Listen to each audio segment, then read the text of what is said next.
आइए जानते हैं आज की कुछ प्रमुख अंतर्राष्ट्रीय खबरों को। उससे पहले एक नजर आज के हेडलाइंस पर। आज 114 कलश के जल से भगवान राम का होगा स्नान, रामलला के मंडप की होगी पूजा। जहां से बनाया गया राम सेतु, पीएम मोदी आज करेंगे उस जगह का दौरा। टीएमसी के आरोपों पर अधीर रंजन चौधरी का पलटवार।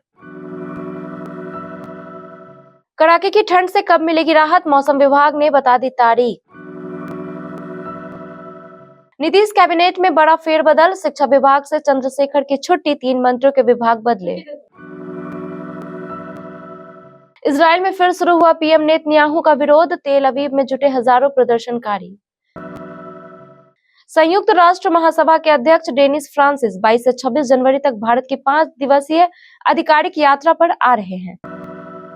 अयोध्या में प्राण प्रतिष्ठा से पहले इन कंपनियों का कमाल, ऐसे किया मालामाल। अंकिता लोखंडे की जेठानी से सलमान खान ने पूछा ये सवाल। और भारतीय टीम की U19 विश्व कप में धमाकेदार शुरुआत, बांग्लादेश को 84 रनों से पीटा। प्रभु श्री राम की प्राण प्रतिष्ठा के कार्यक्रम में अब बस एक दिन का समय रह गया है। इससे पहले राम मंदिर में विशेष अनुष्ठान जारी है। इसी कड़ी में आज रविवार को 114 कलशों के जल से भगवान राम की प्रतिमा को स्नान कराया जाएगा। आज रामलला के मंडप की भी पूजा होगी। श्री राम जन्मभूमि तीर्थ क्षेत्र ट्रस्ट ने ट्वीट कर कहा, आज रविवार को स्थापित देवताओं का दैनिक पूजन, हवन, पारायण आदि कार्य प्रातः मध्यादिवास मूर्ति का 114 कलशों के विविध औषधि युक्त जल से स्पन्न महापूजा उत्सव, मूर्ति की प्रसाद प्रक्रिमा, सेयदिवास, तत्लन्यास, महान्यास, आदिन्यास, शांतिक, पौष्टिक, अधौर होम, व्याहित होम, रात्रि जागरण, साय पूजन और आरती होंगी। वहीं कल शनिवार को राम मंदिर में भगवान राम की प्राण प्रतिष्ठा से पहले वैदिक अनुष्ठानों के 5वें दिन चीनी और फलों के साथ दैनिक प्रार्थना और हवन किया गया। श्री राम जन्मभूमि तीर्थ ने एक्स पर पोस्ट करते हुए बताया, 20 जनवरी 2024 को दैनिक पूजा अर्चना, हवन आदि हुआ, साथ ही चीनी व फलों से अनुष्ठान भी हुआ। मंदिर के प्रांगण में 81 कलश स्थापित कर पूजा किया गया। संध्या पूजा व आरती भी हुई। इसी बीच 22 जनवरी को प्राण प्रतिष्ठा समारोह से 2 दिन पहले शनिवार को भव्य अयोध्या मंदिर के प्रवेश द्वार पर भगवान राम के बाल रूप को दर्शाने वाले पोस्टर लगे हुए थे। 22 जनवरी को अयोध्या में होने वाले रामलला प्राण प्रतिष्ठा कार्यक्रम की धूम पूरे देश में है। इस दिन प्रधानमंत्री नरेंद्र मोदी राम मंदिर का उद्घाटन करने वाले हैं और वो बतौर यजमान पूजा पाठ करेंगे, जिसका वो कड़ाई से पालन भी कर रहे हैं। इससे पहले वो दक्षिण भारत के मंदिर मंदिर जाकर पूजा अर्चना कर रहे हैं। इसी क्रम में आज रविवार को वो उस जगह जाएंगे जहां से राम सेतु का निर्माण हुआ था। पीएम मोदी आज सुबह ही अरिचल मुनाई पॉइंट का दौरा करेंगे, जिसके बारे में कहा जाता है कि यहीं से राम सेतु का निर्माण हुआ था। इसके बाद सुबह 10:15 बजे वह श्री कोठन ड्रामा स्वामी मंदिर में पूजा और दर्शन करेंगे। कोठन ड्रामा नाम का अर्थ धनुषधारी राम है। यह धनुषकोडी में स्थित है। आगामी लोकसभा चुनाव 2024 को लेकर विपक्षी इंडिया गठबंधन में सीट बंटवारे पर खींचतान जारी है। कई राज्यों में सीट शेयरिंग के मुद्दे पर गठबंधन दलों के बीच पेंच फंसा है। पश्चिमी बंगाल में तृणमूल कांग्रेस के राज्य महासचिव कुणाल घोष ने शनिवार को 42 सीटों पर चुनाव लड़ने की तैयारी का बयान दिया। इस पर पश्चिम बंगाल कांग्रेस के अध्यक्ष और सांसद अधीर रंजन चौधरी ने पलटवार किया है। समाचार एजेंसी ANI के मुताबिक कांग्रेस ने अधीर रंजन ने कुणाल घोष का नाम लिए बगैर टीएमसी पर निशाना साधते हुए कहा, मुझे इस बात की कोई परवाह नहीं है। कांग्रेस पार्टी के शीर्ष नेताओं की ओर से पहले ही सब कुछ स्पष्ट किया जा चुका है। उन्होंने यह भी कहा कि वह पहले भी चुनाव लड़कर और जीत हासिल करके यहां पहुंच चुके हैं। तृणमूल कांग्रेस के साथ गठबंधन के तहत सीट शेयरिंग को लेकर मची खींचतान के बीच कांग्रेस नेता अधीर ने यह भी कहा कि हम चुनाव लड़ना और जीतना जानते हैं। उत्तर भारत सहित कई राज्यों में इन दिनों कड़ाके की ठंड पड़ रही है। लोगों को कोल्ड डे और शीतलहर का डबल अटैक झेलना पड़ रहा है। इसी बीच मौसम विभाग ने चेतावनी दी है कि आगामी दिनों में उत्तर पश्चिम भारत और मध्य भारत के राज्यों में ठंड और बढ़ सकती है, जहां न्यूनतम तापमान 2 से 3 डिग्री सेल्सियस कम हो सकती है। इसके अलावा उत्तर भारत में 2 दिनों तक घने से बहुत घना कोहरा रह सकता है। उसके बाद कोहरे में कुछ कमी आएगी। वहीं कोल्ड डे को लेकर अनुमान लगाया गया है कि उत्तर भारत में 2 दिनों तक कोल्ड डे से लेकर गंभीर कोल्ड डे की स्थिति बनी रहेगी और उसके बाद कोल्ड डे कुछ राहत के आसार है। 21 और 22 जनवरी को उत्तर भारत के अन्य राज्यों में शीतलहर की आशंका है। बिहार सरकार में शनिवार को बड़ा बदलाव देखने को मिला। नीतीश कैबिनेट में 3 मंत्रियों की जिम्मेदारी में बदलाव किया गया है। ये मंत्री चंद्रशेखर, आलोक मेहता और ललित यादव है। अभी तक शिक्षा मंत्रालय संभाल रहे चंद्रशेखर अब गन्ना विकास विभाग देखेंगे। आलोक मेहता को शिक्षा विभाग की जिम्मेदारी दी गई है। वहीं मंत्री ललित यादव को भूमि राजस्व विभाग का अतिरिक्त प्रभार दिया गया है।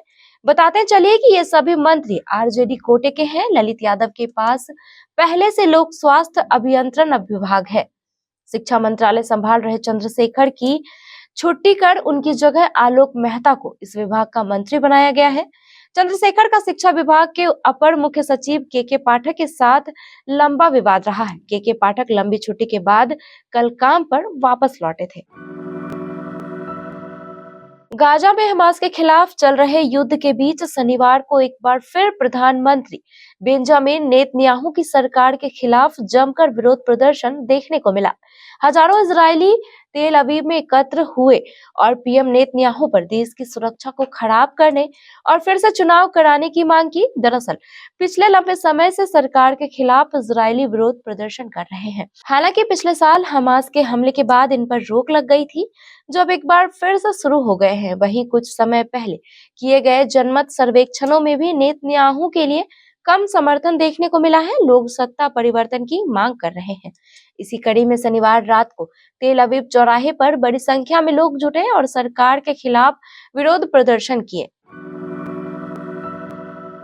अपनी इस यात्रा के दौरान डेनिस फ्रांसिस नई दिल्ली, जयपुर और मुंबई का दौरा करेंगे। इस दौरान वे भारतीय विदेश मंत्री एस जयशंकर से भी मुलाकात करेंगे। अपनी इस यात्रा के दौरान डेनिस फ्रांसिस भारतीय नेतृत्व के साथ द्विपक्षीय चर्चा करेंगे। साथ ही वे सिविल सोसाइटी और प्रमुख थिंक टैंक के साथ मुलाकात करेंगे। पीटीआई के अनुसार इस यात्रा के दौरान वे सतत विकास, बहुपक्षवाद, पहुंच और डिजिटल सार्वजनिक बुनियादी ढांचे से संबंधित कार्यक्रमों में भाग लेंगे। त्रिनिदाद एंड टोबैगो राजनयिक डेनिस फ्रांसिस 2021 से न्यूयॉर्क स्थित संयुक्त राष्ट्र संघ में अपने देश के स्थायी प्रतिनिधि हैं। इन्हें 1 जून 2023 को संयुक्त राष्ट्र महासभा के अध्यक्ष के रूप में चुना गया था। 5 सितंबर से शुरू हुए संयुक्त राष्ट्र महासभा के 78वें सेशन की इन्होंने अध्यक्षता की।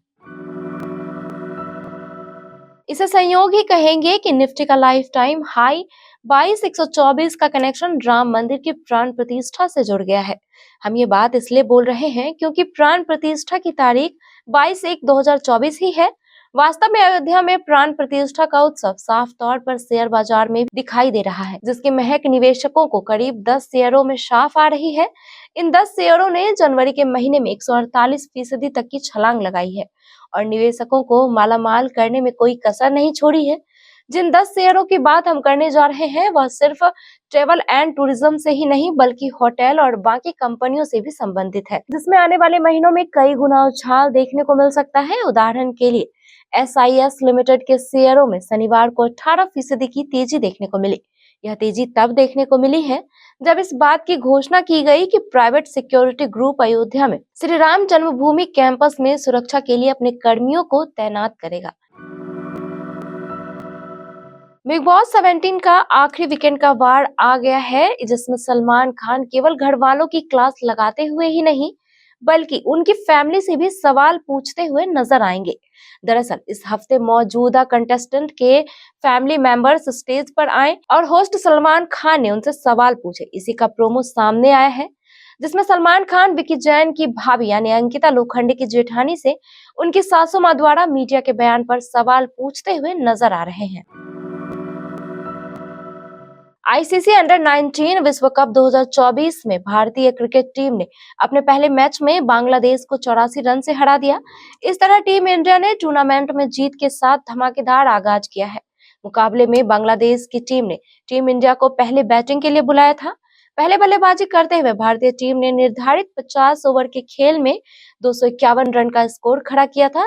इसके जवाब में बांग्लादेश की पूरी टीम 45.5 ओवर में 167 रन बनाकर सिमट गई थी।